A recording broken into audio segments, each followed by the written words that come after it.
Nous allons ici considérer un récipient de grande taille qui fait un rayon R.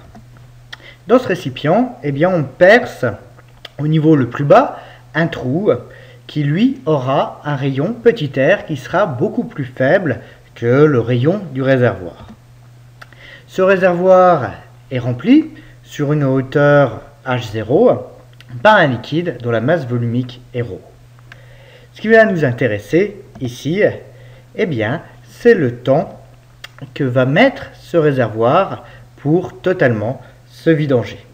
Donc nous allons essayer de calculer ça et mettre en avant quelques-unes des propriétés qu'on obtient à travers ce calcul. Or pour cela, la première chose qu'on va réaliser, c'est placer deux points A et B qui vont nous aider à raisonner. Or là, on considère que la hauteur d'eau dans le réservoir est petit h. Ce n'est pas forcément la hauteur initiale H0. Donc là, on est dans un cas intermédiaire où le réservoir n'est pas encore totalement rempli. Alors on va choisir un point A qui se trouve à la surface supérieure du liquide et le point B se trouvera au niveau d'éjection du liquide. Donc le point A est à une hauteur H, le point B à une altitude qu'on pourra dire nulle. Ce qui va nous intéresser dans cette première phase, c'est avant tout les vitesses qu'on a au point A et au point B. La première chose qu'on peut écrire, c'est la loi de conservation du débit entre A et B. Ainsi, le débit en A est identique au débit en B. Et le débit, c'est égal à la surface fois la vitesse. Donc, notre surface en A fois la vitesse en A, c'est égal à la surface en B fois la vitesse en B. Du coup, on peut exprimer que la vitesse en A, c'est égal à la vitesse en B fois le rapport des deux surfaces. Et si on veut prendre en compte le rayon au lieu de la surface, ça va nous donner comme résultat que la vitesse en A, c'est la vitesse en B fois le rapport des deux rayons au carré. Donc maintenant, ce qui va nous intéresser, c'est plus la vitesse en A. La vitesse en B, en fait, on peut l'obtenir par la loi de Torricelli. Ici, on a toutes les conditions pour appliquer cette loi.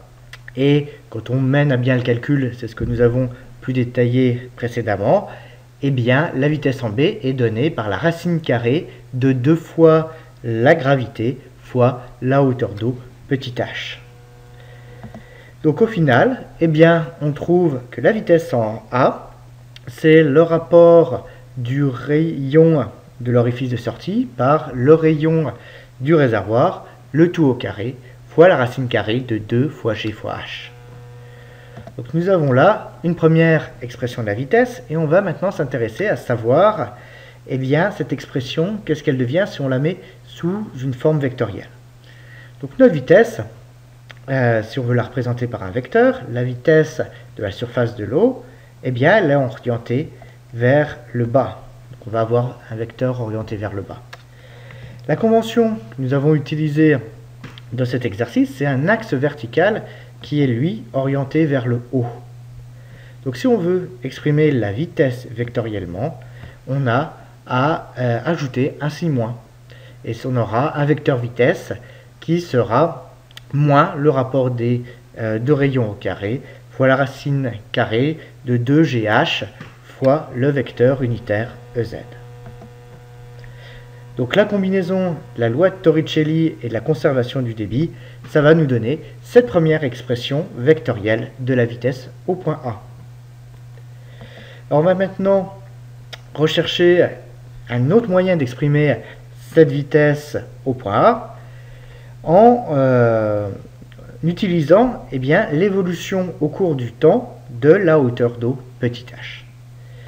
Ce qu'on peut écrire, c'est que au cours du temps, cette vitesse, c'est simplement la dérivée par rapport au temps de petit h. C'est l'expression usuelle de la vitesse. La vitesse en A, c'est dh sur dt fois le vecteur EZ. Donc ce qu'on va maintenant faire, c'est combiner ces deux expressions vectorielles de la vitesse. Quand on les met ensemble, ça nous donne la dérivée de h par rapport à t, fois le vecteur ez, est égal à moins le rapport des rayons au carré, racine de 2g h fois ez. Donc là, on voit qu'on peut éliminer l'aspect vectoriel et le vecteur unitaire ez, et ce qu'on obtient, eh bien, c'est une équation différentielle qui relie la dérivée de h par rapport à t à la racine de h. Donc ce qu'on va essayer de faire dans la suite, eh bien, c'est de résoudre cette équation différentielle. Alors, comment la résoudre? Eh bien, la première étape, ça va être de mettre d'un côté tout ce qui dépend de h et de l'autre côté tout ce qui dépend du temps. Ça va nous donner dh sur racine de h qui est égal au rapport des rayons au carré fois racine de 2g fois dt. Donc là, on a dans cette première phrase séparé nos deux variables. Ce qu'on va faire maintenant, c'est passer à l'intégration des deux membres. Donc on va intégrer ce qu'on a à droite et à gauche. Et ce qu'on peut remarquer, c'est qu'on a des termes constants, notamment sur le terme de droite. Donc on va pouvoir les sortir de l'intégrale. Ça va nous donner que l'intégrale de dh sur racine de h, c'est égal à moins le rapport des deux rayons au carré fois racine de 2g fois l'intégrale de dt. Alors ce que nous n'avons pas encore défini, ce sont les bornes d'intégration. Là, on va considérer ce qui se passe entre un instant initial qui sera au temps 0, pour lequel la hauteur qu'on considère, c'est h0. L'autre instant, eh bien, ça correspondra à un temps t et à une hauteur petit h. Donc si on prend tout ça en compte dans nos bornes d'intégration, ça nous fera l'intégrale de h0 à h de dh sur racine de h qui sera égal à moins le rapport des rayons au carré fois racine de 2g, l'intégrale de 0 à t fois dt. Donc on va chercher maintenant les primitives des deux termes de l'intégrale. Et là, on peut rappeler une expression générale d'une primitive, c'est la primitive de x à la puissance n. Quand on prend la primitive de x à la puissance n, on obtient x à la puissance n plus 1 divisé par n plus 1. Or là, c'est typiquement le cas que nous avons. 1, c'est x à la puissance 0, ça va nous donner la primitive bien connue qui est t. Le cas de racine de h, on peut le voir comme étant h à la puissance moins 1,5. Et quand on va utiliser la formule générale des primitives en x puissance n, on va l'utiliser avec n qui vaut moins 1,5, ça va nous donner 2 fois h à la puissance 1,5, donc 2 racine de h. Donc là, on a nos deux primitives, on connaît les bornes, donc il nous suffit maintenant de dérouler pour avoir le résultat de ce calcul.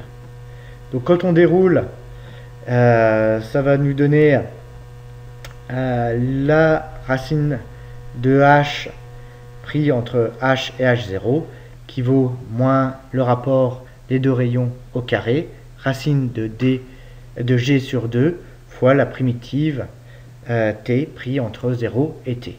Là, dans cette première étape, j'ai juste passé le facteur 2 de l'autre côté, je l'ai passé de la gauche vers la droite. Et maintenant, quand je développe la primitive, ça va me donner racine de h moins racine de h0 qui vaut moins le rapport des rayons au carré fois la racine de g sur 2 fois t moins 0. Donc j'en déduis de tout ça l'expression du temps en fonction de la hauteur que j'ai dans le réservoir. Et si je mets ce résultat sous une forme un petit peu plus sympathique, ça va me donner le temps qui est égal au rapport des rayons au carré multiplié par racine de 2 sur g fois la racine carrée de la hauteur initiale moins la racine carrée de la hauteur à laquelle on considère le système. Donc là, on a l'expression générale du temps en fonction de la hauteur d'eau qui reste dans le réservoir. Alors maintenant, si on veut obtenir le temps de vidange qu'on recherche, eh bien, ce sera tout simplement le temps nécessaire pour passer de la hauteur initiale H0 à une hauteur finale qui est nulle. Donc ce temps de vidange, on le notera grand T, et si on remplace petit h par 0, ça nous donnera le temps de vidange du récipient qui sera égal au rayon du réservoir divisé par le rayon de l'orifice au carré, le tout au carré, multiplié par la racine carrée de 2 divisé par g, fois la racine carrée de la hauteur d'eau initiale. Alors, il est intéressant maintenant de réfléchir un petit peu sur ce résultat, et tout d'abord vérifier si au niveau des dimensions, le résultat est bien correct. Alors, quelle est la dimension du terme de droite? Ce qu'on peut déjà dire, c'est que le rapport des deux rayons, même si on le prend au carré, ça reste un terme sans dimension. Maintenant, la dimension de la gravité c'est une accélération. Donc ce sera une longueur multipliée par un temps moins 2. Concernant la racine carrée de h0, c'est la racine carrée d'une longueur, donc une longueur à la puissance 1,5.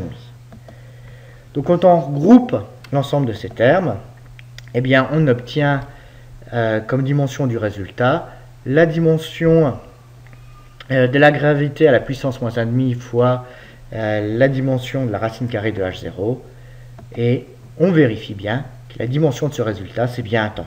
Donc notre résultat, eh bien, c'est bien homogène au niveau des dimensions. Donc là, on peut vérifier qu'il n'y a pas d'erreur criante dans notre calcul.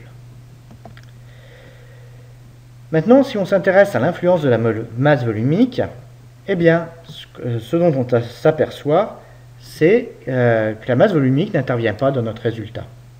Donc, qu'on considère de l'eau ou bien qu'on considère du mercure qui est beaucoup plus dense, on aura le même temps de vidange. Ce n'est pas parce que le liquide sera plus dense qu'il s'écoulera plus vite. Alors, autre paramètre qui intervient, c'est la section de sortie. On voit que la section de sortie, c'est quelque chose qui est proportionnel à r carré, donc le temps de vidange sera inversement proportionnel à cette surface de sortie. Ça, physiquement, on le comprend bien. Plus on va augmenter la surface du trou de sortie, plus notre liquide va s'écouler rapidement. Et par exemple, si on augmente d'un facteur 4 la surface de l'orifice, eh bien, le temps de vidange sera diminué du même facteur. Il diminuera d'un facteur 4. Alors, si on s'intéresse maintenant à la surface de base du récipient, si on considère un récipient qui a une surface plus grande, ça veut dire que le volume d'eau qui sera contenu à l'intérieur sera plus grand. Et du coup, eh bien, le temps de vidange va augmenter.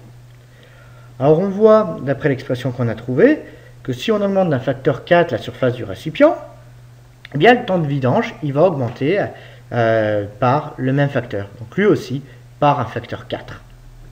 Donc là, on a un résultat qui est relativement intuitif. Or là, ça devient peut-être un peu plus subtil, c'est quand on considère l'influence de la hauteur initiale d'eau. Si on augmente la hauteur d'eau qu'on a dans le réservoir, c'est-à-dire le volume d'eau qui doit s'écouler, on aura un temps de vidange qui va bien augmenter. Donc là, ça paraît tout à fait normal.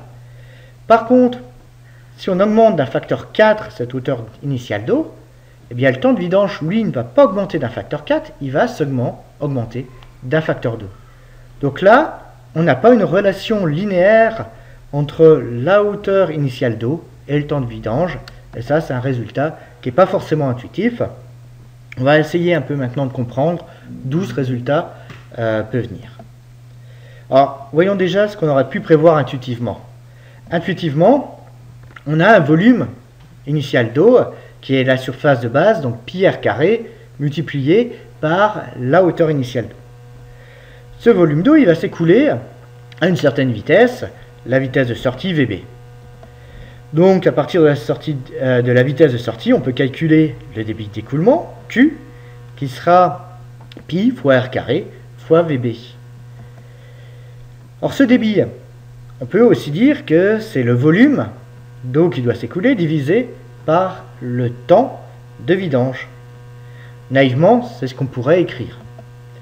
Donc le temps de vidange, eh bien, on le déduit comme étant le volume divisé par le débit. Et ça nous donne un temps de vidange qui, par une approche assez naïve, devrait être proportionnel au rayon du réservoir au carré divisé par le rayon de la sortie au carré, multiplié par H0 divisé par la vitesse VB. Donc là, ce qu'on voit, c'est que le rapport des deux rayons au carré, c'est bien un résultat qu'on trouve dans notre expression exacte du temps de vidange. Par contre, dans cette approche naïve, le temps de vidange il est proportionnel à H0. Donc là, l'approche, il y a quelque chose qui ne va pas. Elle prévoit une dépendance linéaire en H0. Alors, il y a quelque chose qu'on a oublié dans cette approche intuitive, qu'on va corriger, c'est que VB, lui aussi, dépend de H0.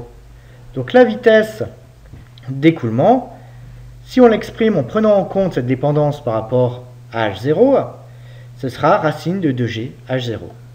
Et du coup, le débit là, dans cette approche naïve, ça ne change pas. Et quand on fait nos petits calculs, on arrive à le rapport des rayons au carré divisé par 1 sur racine de 2G fois racine de H0. Donc là, on retrouve du H0. Par contre, il y a quand même un problème, c'est que quand on a fait notre calcul bien précis, on trouvait un racine de 2 sur G. Par cette approche, nouvelle approche, on trouve un racine de 1 sur racine de 2G. Donc là, il y a encore une erreur. Et l'erreur, c'est que la vitesse initiale, ça ne dépend pas de H0, mais ça dépend de H. Donc VB, la vitesse de sortie, elle ne sera pas uniquement fixée par H0, elle va constamment changer. Et ça va modifier quelque chose dans notre raisonnement. C'est qu'on ne peut plus dire que le débit, c'est simplement le volume divisé par le temps. Ça, c'est plus juste parce qu'on a ici une vitesse d'écoulement qui n'est plus constante, qui va varier au cours du temps. Donc cette approche-là, on ne peut plus l'écrire, elle est fausse. Et du coup, eh bien, la seule manière vraiment de résoudre proprement cet exercice est celle qu'on a faite précédemment, c'est-à-dire eh bien, faire l'intégration de l'équation de dH sur dt. Donc là, il n'y a pas eu d'étape, on va dire, qui était inutile dans ce qu'on a fait précédemment. Et si on essaie de faire un raccourci, on va aboutir à un résultat qui sera faussé. Nous allons maintenant voir une autre illustration des choses bizarres qui apparaissent dues à cette loi. C'est que nous allons comparer ici deux configurations, deux récipients qui ont exactement le même volume d'eau. La différence, c'est qu'on aura un récipient qui sera notre configuration A, qui sera plutôt verticale, alors que dans la configuration B, le récipient, lui, sera plus horizontal. Si on calcule les temps de vidange, dans la configuration A, c'est la configuration qu'on vient d'étudier, ce temps de vidange grand TA, c'est donné par le rapport des rayons au carré fois racine de 2G fois la racine de la hauteur initiale H0. Maintenant, de la configuration B, le rayon qui intervient, c'est désormais H0 sur 2. Donc, TB, ce sera H0 sur 2 sur R au carré, multiplié par racine de 2G, multiplié par la racine de la hauteur d'eau initiale. Ici, ce sera 2R. Donc, on voit qu'on va avoir deux temps de vidange qui vont être très différents. Et si on veut comparer les deux temps de vidange, on montre simplement que le temps de vidange obtenu dans la configuration B, c'est égal à 1 sur racine de 2, H0 sur grand R à la puissance 3,5 multiplié par TA. Donc on a un facteur entre les deux temps de vidange qui est simplement lié au fait que d'un côté le réservoir est plutôt vertical et de l'autre qu'il est horizontal. Dernière situation que nous allons discuter, c'est le cas où on considère des réservoirs identiques, desquels on veut faire couler un volume grand V d'eau. Donc ce volume grand V d'eau correspond à une hauteur H1 d'eau dont on veut faire descendre le réservoir. La différence entre les deux configurations qu'on va considérer, c'est que dans la première configuration, celle à gauche, le réservoir est initialement rempli d'une quantité H0 d'eau. Alors que dans la configuration à droite, eh bien, le niveau d'eau dans le réservoir est seulement la quantité d'eau qu'on souhaite extraire, soit H1. Alors si on reprend l'expression du temps de vidange qu'on avait établi il y a quelques transparents, eh bien, on est capable d'avoir le temps de vidange de la première configuration, le rapport des rayons au carré, fois racine de 2G, multiplié par la racine de la hauteur initiale H0, moins la racine de la hauteur finale qui sera H0 moins H1. Si on utilise le même résultat dans la deuxième configuration, on retrouve un coefficient qui est toujours le rapport des rayons au carré multiplié par racine de 2G. La hauteur initiale d'eau, cette fois-ci, ce sera racine de H1 et la hauteur finale, ce sera 0, donc racine de 0. Et là, on voit qu'on aura un temps pour vidanger le réservoir qui sera très différent du temps qui est nécessaire pour extraire le même volume d'eau dans la première configuration où là, on part d'un niveau initial H0. Donc si on considère par exemple un récupérateur d'eau qui vient remplir un arrosoir, l'arrosoir se remplira beaucoup plus rapidement lorsque le réservoir d'eau est plein. Par contre, quand le récupérateur d'eau est quasi vide, il lui faudra beaucoup plus de temps pour remplir l'arrosoir, tout simplement parce que la vitesse d'éjection est beaucoup plus faible.